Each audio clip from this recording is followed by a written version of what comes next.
Hola, buenas tardes. Hoy le vamos a presentar las técnicas de muestreo. Esta materia se llama Estadística Descriptiva y es dirigida por el docente Juan Camilo Santamaría.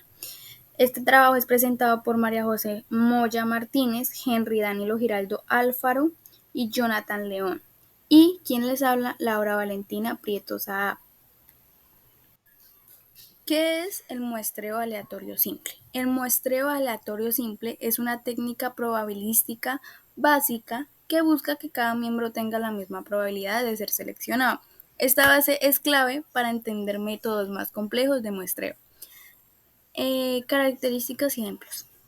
Primero, selección al azar. Individuos son elegidos al azar de una población finita. Igual probabilidad. Cada elemento tiene la misma oportunidad de ser incluido. Tercero, independencia. La elección de uno no influye en otro. Cuarto, analogía popular. Sacar nombres de un sombrero. Ok, siguen pasos para realizar un muestreo aleatorio simple. Primero que todo, definir la población objetivo, o sea, la N mayúscula. Segundo, determinar el tamaño de la muestra deseada, o sea, la N minúscula. Tercero, asignar un número único a cada elemento. Cuarto, usar números aleatorios para seleccionar un elemento. N elementos. Quinto, incluir los elementos correspondientes en la muestra. Siguiente, métodos para la selección aleatoria. 1. Tabla de números aleatorios, listas pregeneradas de dígitos al azar. Segunda, generador de números, uso de software o calculadora para selección. Tercero, método de la lotería, extraer elementos de una urna que contiene la población. Cuarto, función sample, NR. Ejemplo de selección automática en programación estadística. Estas son algunas de las ventajas y desventajas del muestreo aleatorio simple. Algunas de las ventajas son la simplicidad, ya que es fácil de entender e implementar, la reducción del sesgo, debido a que minimiza el sesgo de selección, la representatividad, porque las muestras tienden a ser representativas si n es adecuada, y la base estadística, porque apoya inferencias confiables. Asimismo, algunas de sus desventajas son que requiere un listado completo de la población, el costo y el tiempo elevados por si la población es dispersa, la posible subprestación de subgrupos y que no es siempre eficiente en precisión. Ejemplos de muestreo aleatorio simple, pues es una encuesta de clientes, elegir 100 clientes en una base de 1000, control de calidad, seleccionar 20 artículos de un lote de 500 y pues este universitario sería 50 estudiantes seleccionados de 5000. En conclusión y aplicaciones, pues tendríamos fundamentar la clave de la investigación estadística, hacer versátil diversas situaciones, considerar limitaciones adecuadas para el estudio y tener alternativas por conglomerados, entre otros. Bueno, Muestra seguimos con aleatoria qué es el estratificada, muestreo que aleatorio es una muestra estratificado. El muestreo tipo muestreo estratificado probabilístico es un mediante el tipo de cual se puede muestreo ramificar una probabilístico población mediante el cual se puede ramificar toda una múltiples grupos población en homogénea o múltiples grupos superpuesta. Más que homogéneos, todo no son de superpuestos, tipo poblaciones de estratos y estratos. elegir aleatoriamente a Elegir miembros finales de los aleatoriamente diversos estratos para a realizar miembros la finales de los investigación. diversos estratos. Bueno, proseguimos con el muestreo Existe otro estratificado muestreo que es proporcional, tipo muestreo técnica de muestreo estratificado probabilístico donde proporcional. la Esta población técnica de se muestreo divide en estratos, o sea, grupos, probabilístico donde y la se selecciona población una se muestra de cada divide estrato, en con un estratos, o tamaño sea, en proporcional grupos, al y tamaño se de ese selecciona estrato una en la muestra de población cada total. estrato.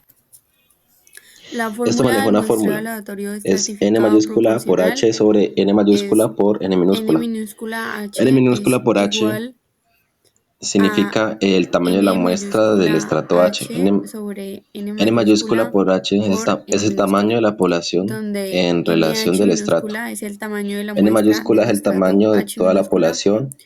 n N mayúscula es mayúscula el h es tamaño el del tamaño muestreo de la completo. población en relación con el estrato h Esto maneja una minúscula, fórmula. Es N mayúscula por H y sobre N donde mayúscula n por N mayúscula minúscula. es el tamaño de N toda la minúscula por población H y n minúscula el tamaño de la significa muestra el tamaño de completa. la muestra del estrato H. El muestreo También hay estratificado otro y es último que proporcional. ese La muestreo fracción de estratificado es muestreo es el proporcional. principal factor de La fracción diferenciación de muestreo es entre el el muestreo principal factor de estratificado diversos proporcional y estratos el de muestreo desproporcional. estratificados, El proporcional y muestreo es desproporcional. proporcional, cada Ese es un muestreo estrato tiene una desproporcional. fracción de muestreo Cada, diferente. cada estrato tiene una El fracción de... muestreo Pues por otro lado tenemos el muestreo por conglomeración. Esto es otro tipo de muestreo. Y pues una breve introducción es que el muestreo por conglomerados se divide en grupos o dependiendo la población. Y pues estos se llaman conglomerados. Después de seleccionar pues dispersamente, aleatoriamente, los diferentes grupos conglomerados, como esto puede ser útil para reducir pues los diferentes costos de poblaciones grandes y dispersos, aunque teniendo en cuenta que para aumentar esto puede aumentar el error si los conglomerados no son homogéneos, ya que uno puede tener cierto porcentaje muy alto de tener error, ya que son demasiados datos y uno tiene que estar muy pendiente a estos datos porque la verdad con demasiados datos tiene mucha probabilidad de error. Pues por lo siguiente es proceso de muestreo por conglomerados. Pues como principalmente, pues tenemos que dividir la población en grupos naturales, ya sea barrios, escuelas, salones, entre otras. Entonces, después sigue el lista de conglomerados. Entonces es como identificar todos los grupos y en esos mismos grupos es sacar la información debida. También tenemos la selección aleatoria, es escoger algunos conglomerados para la muestra y recolección de datos. También tenemos la otra pues recolección de datos, pues que esta es encuestar a diferentes personas, pero de los mismos grupos o conglomerados, lo cual esto nos va a ayudar a identificar mejor la estadística entre estos grupos. Bueno, entonces seguimos con la siguiente. Entonces siguen los tipos y ejemplos de muestreo por conglomerados. Como anteriormente lo había dicho no sé si era la segunda o primera diapositiva, había dicho que existían dos tipos de conglomerados. Como principal tenemos una etapa y después la segunda. La primera etapa es donde se eligen los conglomerados y se incluye toda su población. O sea, esta es donde solamente se hace un grupo. Y pues un breve ejemplo sería 10 escuelas y todos sus estudiantes. Pues aquí se está refiriendo a toda la población, no está excluyendo a nadie ni está eligiendo aleatoriamente. Y pues este sería el ejemplo sobre una etapa. Ahora seguiría la segunda etapa. Se eligen conglomerados y pues se muestra un subgrupo de elementos. Aquí es cuando ya entra el tipo de al azar o aleatoriamente, donde se eligen o se forman los diferentes grupos de personas de diferentes lados, grupos que se desarman para armar otros grupos. Mejor dicho, aleatoriamente, como bien lo dice. Un breve ejemplo puede ser 10 escuelas, 50 estudiantes por escuela. Esto lo que se hace referencia es que está cogiendo un grupo y va a formar un subgrupo. Entonces esto es el breve ejemplo. Entonces siguen. También tenemos ventajas, desventajas y consideraciones. Pues una de las ventajas es que va a ahorrar demasiados costos y tiempo. Y también va a ser muy fácil de implementar en áreas dispersas, como para reunir los datos y hacer una mayor estadística para esos grupos de muestreo conglomerado. Pues también tenemos unas desventajas como pues todo tiene su pro, todo tiene su contra. Y estas desventajas pues es que es mayor error de muestreo. Aquí era lo que yo estaba hablando anteriormente, que si uno tiene una probabilidad muy alta para equivocarse en estos tipos de muestreos, ya que son demasiados datos los que se están manipulando para poder hacer los cálculos o como principalmente la estadística sobre todos estos datos, sobre todo los datos de los conglomerados o subconglomerados. También esto requiere demasiado análisis estadístico, lo cual uno tiene que tener demasiado cuidado y estar enfocado en estos proyectos o cálculos, ya que con tanto dato uno puede quedar, uno si se distrae un poquito, bailas. Ahí lo corchan y usted tiene que volver a hacer y, mejor dicho, como comenzar desde el inicio porque es que un error daña todo. Las consideraciones, pues es que también la homogeneidad interna del conglomerado. También puede ser el tamaño y el número de conglomerados, que esto también puede ser muy importante, ya que si con el del número de conglomerados y el tamaño de conglomerados, esto puede ayudar a facilitar el muestreo conglomerado, que sería tomar los datos tales y tales. Entonces, uno toma el muestreo, dependiendo lo que se quiera evaluar. Por ejemplo, si se quiere evaluar la edad, los años, el género, cuántos familiares tiene en este momento, bueno, diferentes cosas. También tenemos el equilibrio entre costo y precio. Pues esto varía demasiado porque pues ayuda a tener menos costo en diferentes muestreos, pues ya que eh, se hacen los diferentes subgrupos, grupos y tal, y ya.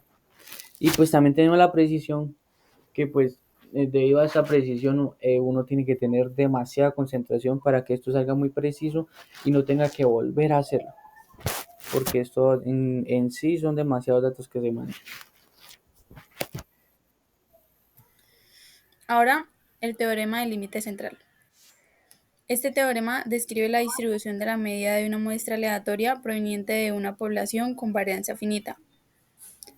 Cuando el tamaño de la muestra es lo suficientemente grande, generalmente mayor a 30, la distribución de las medias sigue aproximadamente una distribución normal, independientemente de la forma de la distribución de la población. Es decir, cuando tenemos una población y de esta tomamos una muestra, la media de esta población tiende a tener una distribución normal, así la población originalmente no la tenga. Generalmente se utiliza el número 30, que se considera a partir de lo que es una muestra grande, por decirlo así. Ahora, a partir del teorema del límite central, sabemos que a medida que n se hace más grande, las medias muestrales siguen una distribución normal. Cuanto mayor sea n, menor será la desviación típica de la distribución muestral. Esto significa que a medida que la media muestral debe estar más cerca de la media poblacional a medida que n aumenta. Podemos decir que es el valor al que más se acercan las medias muestrales a medida que n es mayor. Es decir, a medida que aumentamos la medida de n, es decir, la muestra, esta más se va acercando a una distribución normal. Y este teorema del límite nos muestra la ley de los grandes números. Esta ley dice que si se toman muestras cada vez más grandes de cualquier población, entonces la medida de la distribución muestral tiende a acercarse más a la verdadera media de la población. A partir del teorema del límite central, sabemos que a medida que n se hace más grande, las medidas. Ahora, la fórmula y las gráficas. Sea x una variable aleatoria cualquiera de medida u y desviación típica o, entonces si el tamaño muestral n es suficientemente grande, en la práctica suele valer más de 30, como ya lo había explicado, la distribución de las medias muestrales se aproxima a la de una normal. Como podemos ver en las imágenes, a medida que va creciendo n, se va tendiendo a una distribución más normal, por decirlo así, y se va acercando más a la media poblacional. Como vemos en la imagen de la derecha, en el centro está la media poblacional, está a los lados, por decirlo así, como la amplitud de la campana es la desviación típica y el valor medio de la distribución está en la parte de abajo también. Ahora la fórmula ahora sus usos. La teoría del límite central es un instrumento esencial en inferencia estadística, ya que permite generalizar conclusiones sobre la población basándose en muestras relativamente pequeñas. Esta capacidad de normalizar la distribución de sumas o medias, independientemente de la forma original de la población, es fundamental en la toma de decisiones informadas. Se utiliza generalmente en los estudios de población al permitir asumir que las medidas muestrales son aproximadamente normales. La teoría del límite central facilita la comparación de diferentes grupos poblacionales o la identificación de tendencias de estos datos. Esto ya que al tomar varias muestras en diferentes poblaciones podemos identificar tendencias o podemos hacer comparaciones entre estas poblaciones. También se suele utilizar en el análisis financiero. En el análisis financiero y la gestión de riesgos se utiliza para comprender el comportamiento de la rentabilidad de las carteras. Al asumir que la rentabilidad de las carteras se disminuye, normalmente los analistas pueden realizar predicciones y evaluar los riesgos de forma eficaz. Es decir, si toma unos resultados no muy buenos o tiende a tener un comportamiento malo, por decirlo así, los analistas pueden comprender qué tan rentable es una cartera y pues si es conveniente o no. Ya, muchas gracias. Ahora sus usos. Ok, sigue determinación del tamaño de muestra. La determinación del tamaño de muestra es un proceso estadístico que permite calcular cuántas observaciones son necesarias para obtener resultados confiables. Una investigación sin necesidad de estudiar a toda la población. Técnicamente, el tamaño de muestra depende de varios factores. 1. El nivel de confianza, que es usualmente del 95%. 2. Margen de error, que por ejemplo es del 5%. Proporción esperada de la población, que es P. Y el tamaño total de la población, N, si es finita. Bueno, luego siguen los usos. La determinación del tamaño de muestra es fundamental en distintos campos para garantizar que los resultados sean estadísticamente válidos y representen bien a la población sin necesidad de estudiar a todos los miembros.